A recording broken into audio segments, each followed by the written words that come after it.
Bismillahirrahmanirrahim. Assalamualaikum warahmatullahi wabarakatuh. Nabi Muhammad SAW, ketika beliau melakukan dakwah secara diam-diam maupun secara terang-terangan, beliau mendapatkan keberhasilan yang luar biasa.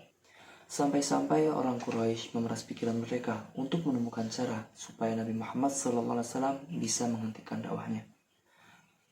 Di antara cara-cara yang dilakukan oleh orang Quraisy bisa disimpulkan sebagai berikut. Pertama, mereka melakukan ejekan, penghinaan, olok-olok, dan menertawaan.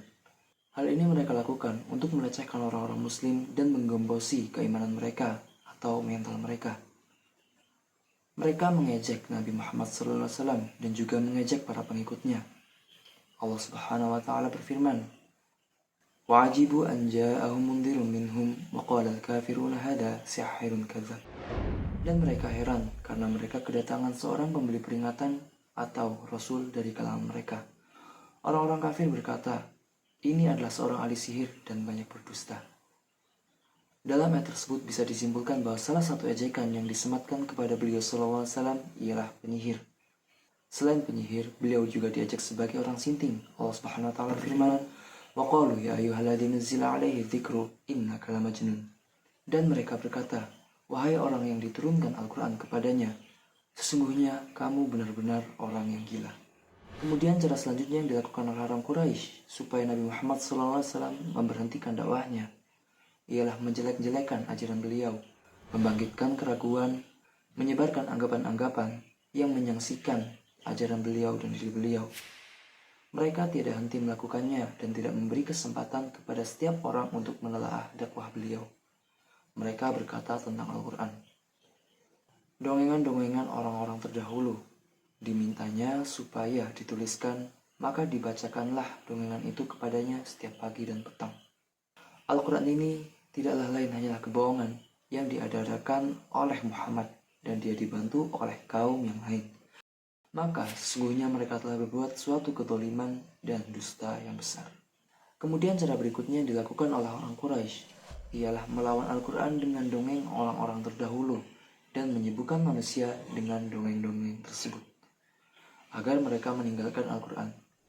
Mereka menyebutkan bahwa suatu kali An-Nadir bin Al-Harith berkata kepada orang-orang Quraisy, wahai semua orang Quraisy, demi Allah telah datang satu urusan yang kalian belum juga bisa mencari alasan untuk menghadapinya. Muhammad adalah seorang pemuda belia di tengah kalian yang paling kalian ridhoi, paling jujur perkataannya, dan paling besar amanahnya. Sehingga tatkala kalian melihat uban di kedua pelipisnya, dan dia membawa apa yang telah dia bawa kepada kalian, tiba-tiba kalian mengatakan, dia adalah laki-laki penyihir. Tidak, demi Allah, dia bukanlah laki-laki penyihir. Kalian telah melihat para penyihir, kalian telah melihat para penyihir-penyihir pada umumnya, dan dia berbeda dengan penyihir tersebut. Kalian berkata, dia adalah orang sinting. Demi Allah, dia bukanlah orang sinting. Sungguhnya kalian telah melihat orang-orang sinting pada umumnya. Dan sifat Muhammad berbeda dengan sifat-sifat mereka. Demi Allah, wahai semua orang-orang Quraisy, kini ada urusan besar yang datang kepada kalian. Kemudian An-Nadir pergi ke Hirah. Di sana dia mempelajari kisah para raja Persia, perkataan Rustum dan Ashfandar. Jika Rasulullah SAW mengadakan suatu pertemuan untuk mengingatkan kepada Allah dan menyampaikan peringatan tentang siksanya, maka An-Nadir menguntit di belakang beliau lalu berkata, demi Allah, penuturan Muhammad tidak sebagus apa yang kututurkan. Lalu dia berkisah tentang raja-raja Persia, Rustum dan Asfandiar. Setelah itu dia berkata, dengan modal apa penuturan Muhammad bisa lebih baik daripada penuturanku? Ada riwayat Ibnu Abbas bahwasanya An-Nadir membeli beberapa penyanyi dari para hamba sahaya. Selagi ada seorang laki-laki yang menyatakan tidak ingin mendengar apa yang disampaikan Nabi Muhammad SAW, maka An-Nadir memberikan hadiah berupa hamba sahaya yang telah dibelinya tersebut kepada orang yang tidak mau mendengarkan apa yang disampaikan Nabi Muhammad SAW. Ada riwayat yang mengatakan bahwasanya An-Nadir membeli beberapa penyanyi dari para budak atau dari hamba sahaya, yang dimana budak tersebut akan dihadiahkan kepada seorang yang menolak ajaran Muhammad SAW dan tidak mau mendengarkan apa yang beliau sampaikan. An-Nadir melakukan ini supaya orang-orang tidak condong kepada agama Islam. Sehingga Allah Subhanahu wa taala menurunkan ayat wa minan nasi may yashtari lahwal hadits liyudilla an sabilillah bighairi ilmin.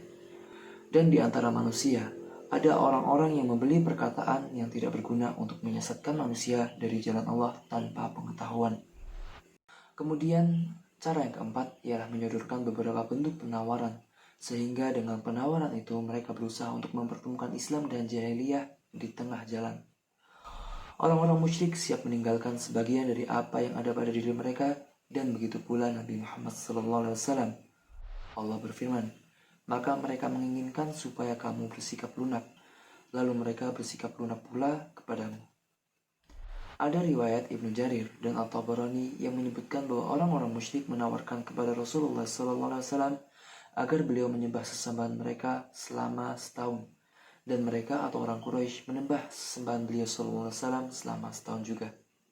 Riwayat lain menyebutkan bahwa mereka berkata, andaikan engkau mau menerima sesembahan kami pun mau menerima sesembahan kamu. Ibnu Ishaq menuturkan selagi Nabi Muhammad SAW sedang bertawaf di Ka'bah, beliau berpapasan dengan Al-Aswad bin Al-Muttalib bin Asad bin Abdul Uzza dan Al-Walid bin Al-Mughirah bin Khalaf dan Al-As bin Wail As-Sahmi. Yang mereka ini merupakan tetua kaumnya. Mereka berkata, kami mau menyembah apa yang kau sembah, tetapi engkau harus menyembah apa yang kami sembah, sehingga kita bisa saling bersekutu dalam masalah ini. Jika apa yang engkau sembah ternyata lebih baik dari apa yang kami sembah, maka kami boleh melepas apa yang seharusnya menjadi bagian dari kami. Dan jika apa yang kami sembah ternyata lebih baik dari apa yang kau sembah, maka engkau harus melepas agamamu. Atau bagianmu. Lalu Allah menurunkan surat Al-Kafirun. Allah telah menetapkan penawaran mereka yang menggelikan itu dengan rincian yang pasti seperti ini. Boleh jadi ada perbedaan riwayat mengenai masalah ini, karena memang mereka menyodorkan penawaran tidak hanya sekali. Wallahu ta'ala a'lam, wassalatu wassalam ala habibina wa syafi'ina Muhammad wa ala alihi wa sahbihi ajma'in. Wassalamualaikum warahmatullahi wabarakatuh.